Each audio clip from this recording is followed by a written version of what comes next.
Welcome to this explainer. You know, revenue is literally the lifeblood of any business, but figuring out exactly how and when we actually record it, well, it's rarely as simple as just handing over some cash. Today, we're totally demystifying the mechanics of the IFRS 15 revenue recognition standard. We're going to use real-world examples straight from the official guidance and industry insights, so by the end of this, you're going to truly master how revenue is recognized. So, let's start here. When is a sale actually a sale? I know, it sounds like a super simple question, right? But historically, across different industries, from software development to heavy construction, mismatched revenue reporting caused absolute chaos. We desperately needed a unified set of rules to stop companies from recording the exact same economic event in entirely different ways. Honestly, that inconsistency was a complete nightmare for investors and analysts who are just trying to compare performance. And that is exactly where IFRS 15 steps in. Think of it as a universal translator for financial reporting. It gives us a single, comprehensive, control-based model. Its main goal is to make sure revenue is recognized consistently, perfectly depicting the transfer of promised goods or services to the customer. And the really important part? It has to be recorded at an amount that reflects the reliable consideration the company actually expects to receive in return. So it really all boils down to two things: control and expectation. Here is our 5-step roadmap for today. First, we'll look at the core of IFRS 15. Then, Step 1, identify the contract. Step 2, performance obligations. Steps 3 and 4 are all about pricing. And finally, Step 5, actually recognizing that revenue. All right, let's kick things off with the absolute core of IFRS 15. Before we dive into the specific steps, we really need to lay down the foundation, because honestly, not every single dollar that flows into a company's bank account is considered revenue under this standard. Let's think about a cement manufacturer. The money they make from selling cement, that's revenue, for sure, because it arises in the course of their ordinary everyday activities. But what if that same company decides to sell off a plot of surplus land? That profit is definitely an increase in economic benefit, it's income, but it's a one-off gain, it's not revenue. IFRS 15 strictly governs those cement sales, not the land sales. Okay, let me ask you a quick question. Imagine Entity A and Entity B are two manufacturers in the exact same line of business. They both make identical, homogeneous glass bottles. Now, to save on shipping costs and fulfill regional demands a lot faster, they just swap their identical bottles with one another.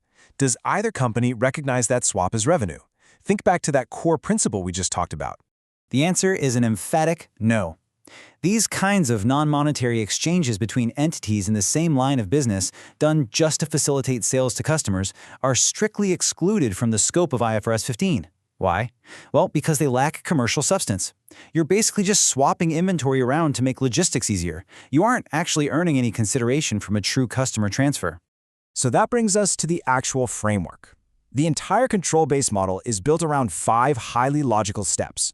Whenever you're evaluating a customer arrangement, you have to filter it through this exact sequence. It's a strict gateway. If you fail at Step 1, you don't even get to proceed to Step 2. It is a very rigorous, structured pathway to make sure reporting is spot on. It's a clear roadmap, literally taking us all the way from a simple handshake to the final journal entry.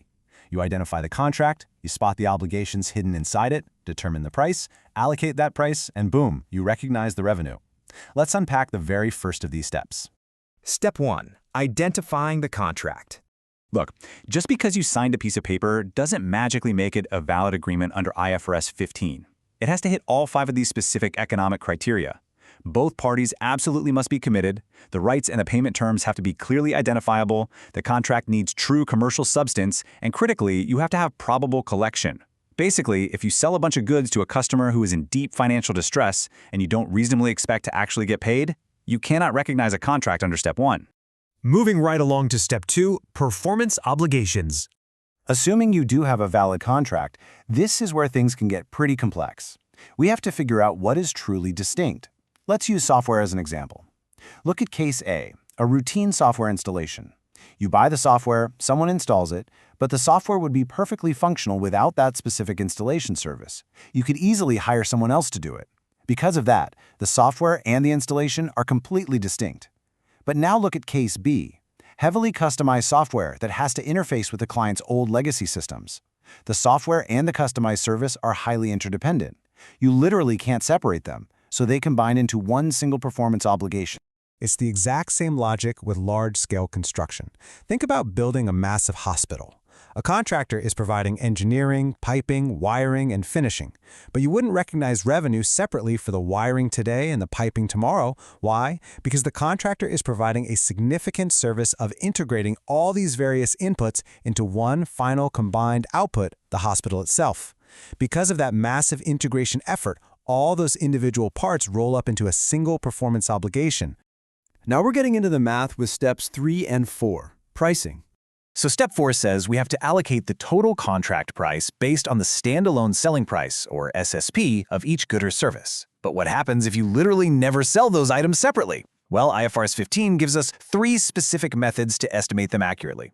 You can adjust based on a market assessment, you can forecast your expected costs and tack on a margin, or in some very specific cases where pricing is wildly variable, you can use a residual approach by subtracting known standalone prices from the total contract to find the leftover amount.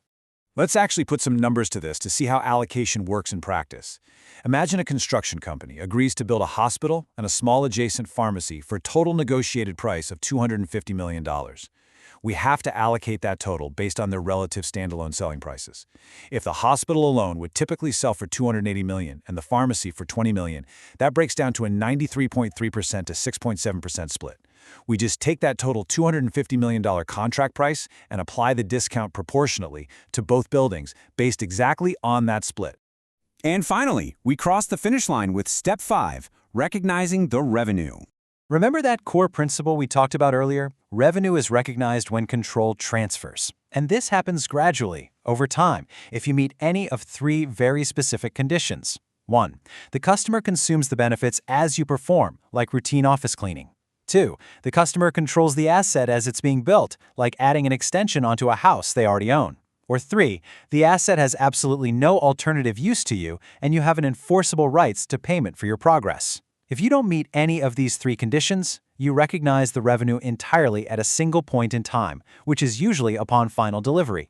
We have covered a ton of ground today, climbing those 5 steps of IFRS 15. The biggest thing you should take away from this explainer is that revenue recognition is no longer just about cutting an invoice. It's a really careful analysis of promises, control, and commercial substance. So, as you look at your own business practices and analyze your complex contracts, the ultimate question you have to ask yourself to ensure accurate reporting is this: are your performance obligations truly distinct? Thank you so much for joining me, and I hope this has brought some real clarity to your financial reporting.